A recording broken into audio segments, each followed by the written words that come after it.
Good morning, everyone. Welcome to another week. It has been a pretty good week, a lot of learning, and I'm ready to get into it. So, I'm Chad, and you're tuning into another episode of the Because Faith and Fitness podcast. So this journey began as I found myself deep in a hole I had unknowingly dug, emotionally, spiritually, mentally, physically. It took me a while to see just how deep I had gone. It was actually just like a flip of a switch to make me realize where it was. So I did what I can do. I did what I always do. Found a routine. So I kick-started the climb out with 75 hard. Structure works for me well, and it started bringing me some much needed clarity. It didn't take long for me to realize I had strayed from my purpose and my faith and had taken a back seat. That's where the idea for the podcast came to life, blending my passion, purpose, and guiding me through the trials and pain of just life and what got me deep in that hole. So this show is more than just a personal outlet. It's what I hope to be, a beacon, hoping to connect with anyone, just one person that sees a bit of my story in their own. If it resonates with just one, like I said, then sharing this journey publicly has been worth it. And I have been able to learn a lot by using this kind of a platform. I guess it's just because it forces me to say things out loud and I can actually hear it. So anyway, without further ado, we'll dive into today's episode. I'm going to recap a little bit about last week and our loss. I got told that maybe I didn't quite give enough detail, or and anyway, just to recap, kind of make sure that I stayed true to what I said I'd done differently this time. So like I said, last Sunday, I'd opened up about our dog that we lost, Penny. She was essentially just part of the family, and as this last 10 days or so has gone by, it's made me really realize that she literally was just a part of the family. I mean, I do this thing where I eat if I have a snack, I do some peanut butter and some jam and some crackers, and it's just instinctive to throw crackers and drop them on the floor, and it's just weird that it's still instinctive to do that, and yet she's not there to eat hers. So now I feel like I shouldn't be eating mine because it just feels wrong to do it without her. So it's just interesting, what a big part of a family a dog can become, and you realize it's just much more than a dog. And this isn't news to me. I mean, I knew that. I knew I've had dogs in the past, and I know what big parts of the family they are. I put down another dog. Gosh, I guess it's been 2 or 3 years now, but he died from old age, and Penny died suddenly. And basically, if I didn't give enough detail on that, essentially, I came home a week ago last Tuesday, and found Penny in a seizure, and then they just started progressing. Soon, just zero sight, zero hearing. 3 of her legs were not really working, and really, she's had neurological issues for some time. Like, one of her legs has not really worked for about a year now, and nobody knows really what the reason was for it. And then just other few unique things. She's super scared of the hardwood floors and can't really make her legs work or walk on them. And that started about a year ago. So maybe this was something leading up to it, but it seemed like it was sudden. So we took her to the ER, get home, everything seems fine, go to bed, 4 a.m., seizure starts. That one lasts for about 10 minutes. She's completely not herself afterwards. Clearly can't see, just running into everything, and they start getting worse and worse, and then until it was about a couple hours later, she went into one, about 30 minutes. Stopped it by getting to the ER and getting her pumped full of all sorts of drugs. And essentially it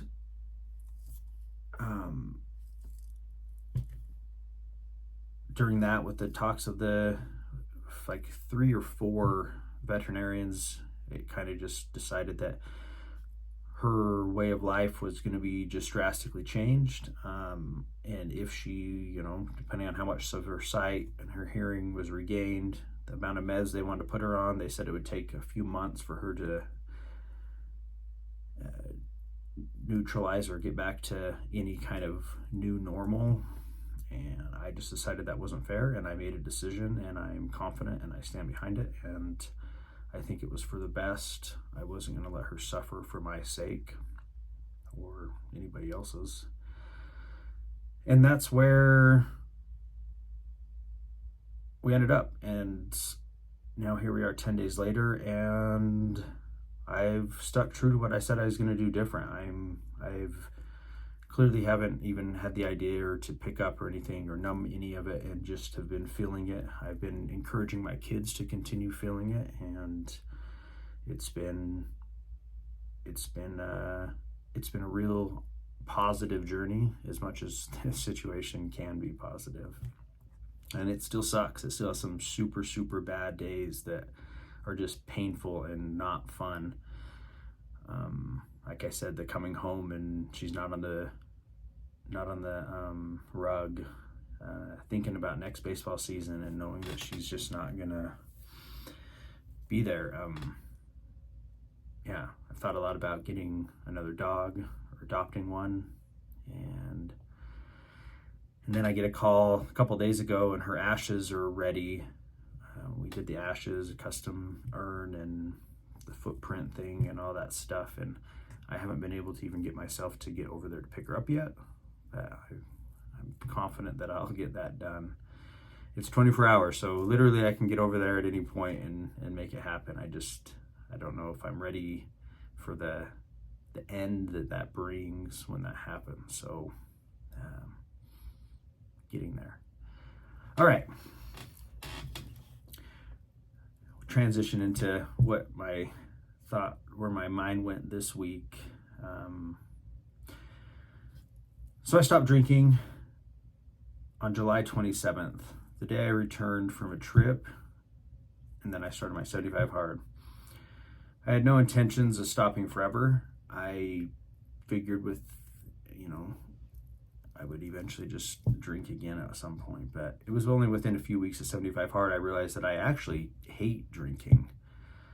Sure, it seems fun like for a few minutes in the moment and laughing and whatever else, but I don't handle it well. I generally feel horrible the next day, even sometimes that night, even with just a few drinks. I couldn't be the fit that I wanted to be, and I didn't like it. So I just made a conscious decision to stop. And now I'm going to reference a Bible verse that's probably been referenced a million times. I actually don't know if this is the same verse that will be relevant later on in this podcast, but it's kind of what stood out to me. So it's Ephesians 5:18. And Ephesians was assumed to have been written by Paul for centuries or longer. And then recently it's been determined, or there's some people that think that it's either written by just some other unknown author or somebody that's pretending to be Paul. And mostly just due to obviously writing style, but there's some references in the first chapter that imply that Paul hadn't been to Ephesus, but it's referenced in Acts and a couple other books that show that he spent plenty of time there. Anyway, that really is not relevant to anything other than I just think it's somewhat interesting. So Ephesians 5:18. And do not get drunk with wine, for that is debauchery, but be filled with the Spirit. So simple, short, straight to the point. And just saying that, not in the physical health, but what it does to you emotionally and mentally, and what things can come from it, and what you should be looking for happiness and joy and euphoria is the Spirit. And with that, so I this whole thing came up because I feel God's presence in this whole podcast and this whole experience, because it's just interesting, like what he lays in my path for the week that just seems to be what I need to hear and have a reminder of. And so anyway, an episode of Bedros that I highly recommend listening to. I mean, if not him altogether, but for sure this episode. He discusses why he quit drinking. He says he was at about 6 months, the part when he realized that the change that he found, he points out that it took about 6 months, that the body takes about 6 months to like completely flush out your body of the poison that is alcohol. Then he also provides a lot of good information that I wasn't aware of. One being that chronic drinking is considered at least just 2 drinks a day. That could be 2 glasses of wine, 2 beers, a couple of cocktails, or 12 to 15 on the weekend. So, you save all week and then you just go all out on the weekend. I would have not thought that a couple drinks at night would be considered chronic drinking. I always said that I drink often. I guess I just never used the word chronic. It puts a different perspective on it, I think. And I start thinking, why do we do this? I would say things like it was, a rough day, or I just really need a drink today, one of those days. It's like, what? This is crazy to me looking back now. Like, let's break it down. I had a bad day, so I come home and have a downer or depressant to help me from feeling down. And yeah, does it numb it, and does it make you appear or feel to be happy? No, it's just blocking and numbing, and it's just fake. And then I'm setting an example for my kids that when you have a bad day or a hard day, or you come home, you just numb it with a poison. Seems like a great idea. And no, it doesn't. It's a horrible idea, and it's just this thing that's become so socially acceptable and so okay that we just do it. Like, alcohol is a poison, and there's like literally no way around it. Bedros goes on to make some other really great points. Like, the alcohol is one of the only drugs that creates generational trauma. So let's think about that. How much pain and trauma has been passed from generation to generation because of a legal substance? Yeah, there was a period of time it wasn't legal, but for the most part, legal substance. And it's shocking that we are so okay with this.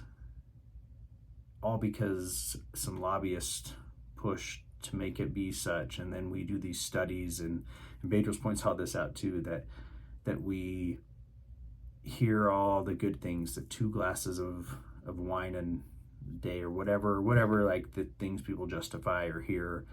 Yet that study had positive and negatives coming from it, and as he points out, he's like, yeah, it's easy to make anything sound good if you only read the pros of it and you just avoid all the cons altogether. You can do that with any list that you make. And the point of making pros and cons is so you can weigh out the benefit. But if you only hear one side, it's a biased opinion that is being forced upon you. So, now, don't get me wrong, but this next part really got me to think. And again, as Christian men and women, the goal is to strive to always be the best and to live the example, which I've done a poor job at the majority of my life. And a lot of other religions and stuff do the same. So as you know, I am not Mormon, but I've known many who I know many who are active, and I know many who have left the Mormon Church. And then, but the Mormon Church specifically teaches against consuming alcohol and consider it a poison, right? Just like the Bible says that it is. And yeah, it's ironic that when people leave, like as a way to show independence, they go and use the thing that actually they were being protected from to really show it, like shove it to their church, or their former church, I guess. And I had never really thought much about that, and I supported people in that quest and that journey, and been the first one to drink with them and thinking it was all awesome, when in reality they were, I mean, this has nothing to do with like my views on anything other than just this very specific thing that's taught. And it's in the Bible, actually, as we just read in Ephesians, but that they were literally being protected, and then they start to use, and then in a lot of cases things just go drastically downhill from there, and you literally just to start poisoning your body.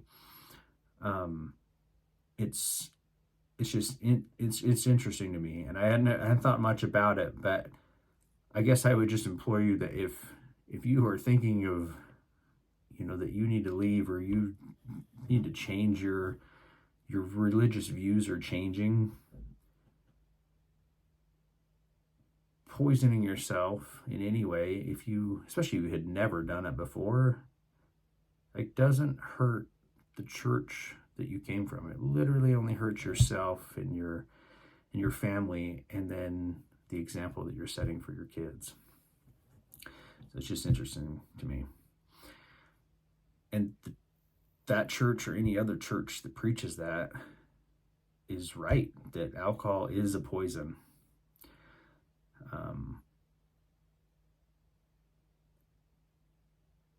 To the point that,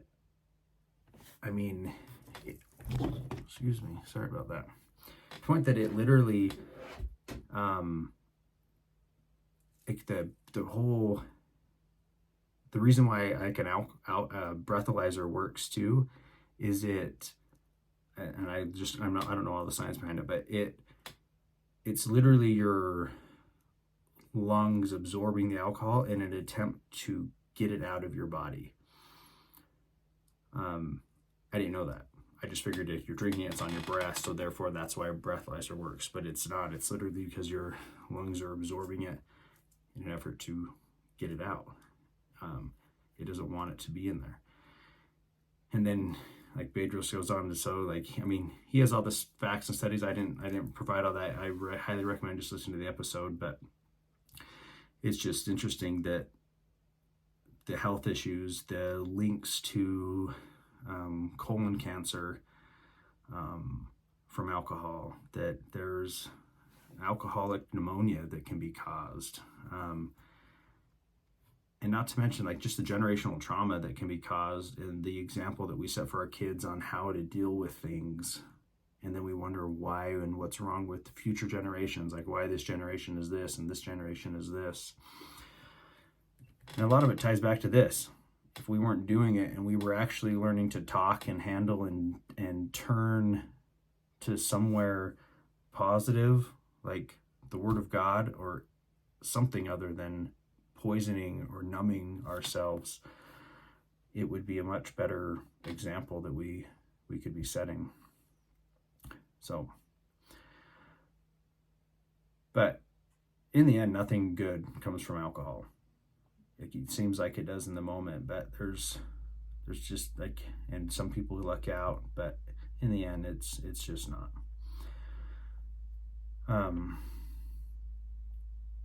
So why do we drink the way we do just because it's legal? What are the underlying problems we avoid facing that drive us to drinking? What social skills could we develop instead of relying on alcohol for a good time at a party? Like, why is it that we say we need to drink just to loosen up, to be able to talk? Like, if you're alcohol is not a good excuse to overcome being an introvert. It doesn't even actually teach you to overcome it. You just numb it and you're not aware of it. When in reality, you could be learning how to actually overcome it. Otherwise, especially if you have kids, I guess all you're doing is teaching them that, like, hey, you can't overcome this, so just get trashed and it'll be okay. So it's just been an interesting journey this last few months. And everything I'm saying about, like, I might sound like a hypocrite. It's because I've 100% lived everything that I've just said. And it's just all dawned on me at the same, you just all hit me at the same exact time that, like, why did I do all those things that I did? And what was the purpose? And what example was I setting to my son or stepson or other people's kids, that, like, the only way to have fun is to drink, or the only way to deal with something hard is to drink. I just personally have learned and have decided and made a personal choice that it's not going to be the example that I set from here on out, and nor is it going to be the thing that I turn to. I just faced one of the hardest things that I've had to face in a long time a week and a half ago, and I didn't turn to any of that. And I feel like I learned more and am stronger for actually just feeling and dealing with it all than I would have in any other point in my life. I went through some really hard things. This is real quick here. I went through some really hard things several years ago that just kicked my butt. And that's what I did. Like, I just numbed myself, or I let doctors numb me, and I didn't deal with it. I just numbed it. And it then just grew and grew and grew. And I think that's some of the stuff that even came to surface like this over this last year. And I'm just now barely getting to the point where I'm clear enough in my head that I'm actually, like, working through it. I mean, I'm in therapy, and, like, I'm having some pretty good breakthroughs even in that, like, being so open and talking about it and being able to acknowledge what I actually feel, because I've been able to feel those things for several days in a row without anything trying to numb it or block it out. So I'm not saying that you have to stop, but Bedros will even tell you in his episode, he just is pushing you to stop for just 1 year. Just quit for 1 year and make the choice on what you want to do after that. But I feel pretty confident that if once you stop for several months, even as I have, coming up on the 6-month mark, I think next month, is that right? Yeah, so 5 months just right now. And it's just 100 times better, in my opinion. So it's time that we learn to deal with life with a clear head. Drugs, alcohol, they're not a solution. They're how we avoid issues, create depression, and contribute to generational trauma. We need to get back to the basics of self-care and talking to God, the universe. I don't care what you want to call it or what you want to do, just talking, feeling it and dealing with it, and knowing that it's a positive part of growth and true happiness by facing those hardships and that trauma. So proving you don't need a specific belief system by harming yourself with alcohol does not seem like the best alternative to me. But that's what I learned this week. I thought I'd share. I feel actually really, really strong about this topic now because it's something that consumed my life for so long. And I have had an amazing few months and hadn't even thought about it in so long. And the idea of even going back just doesn't seem good. Now, I'm not saying, you do what you want to do, but just think about it and maybe try it. So we just need to face things with clarity and understanding and faith, and know that hardship, pain, and trauma are necessary in growth and in being able to teach your kids like how to deal and handle things. Teaching them that you drink to handle things is not handling things. Anyway, that's a wrap for this episode. If you like what you heard, I don't do this enough, but if you like what you heard, please hit the like button or that little thing that is underneath the screen there, and subscribe so you don't miss the next episode. And if you thought it was helpful, or you know somebody that might be benefit from it, or that you want to make fun of me with, then share. And I would much appreciate it. So I'm going to close with a prayer. God, your love is unconditional. You're the one steering our lives, and we're just passengers on the journey with you. We sometimes get it wrong when we try to give back seat directions, but your forgiveness is unwavering, and for that we are endlessly grateful. I pray for a nudge to those who found something meaningful in today's message, to inspire them to take the first step. May this message reach those who need it most. Thank you for your boundless love and continued forgiveness. And I say these things in Jesus' name. Amen. Now, it's another Sunday. It's cold in Utah. We got some snow. I was out in the mountains today, and I'll be out in the mountains again tomorrow. I highly recommend getting out, just being one with the mountains. It's just beautiful out. And talk. If you're alone, nobody has to know you tried it. Just try talking to God. Just talk out loud. And if you're experiencing something hard, just experience it full out. Just feel it. Feel all of it. I think it'll be worth it. And we'll get together again next week. Till then, enjoy. See ya.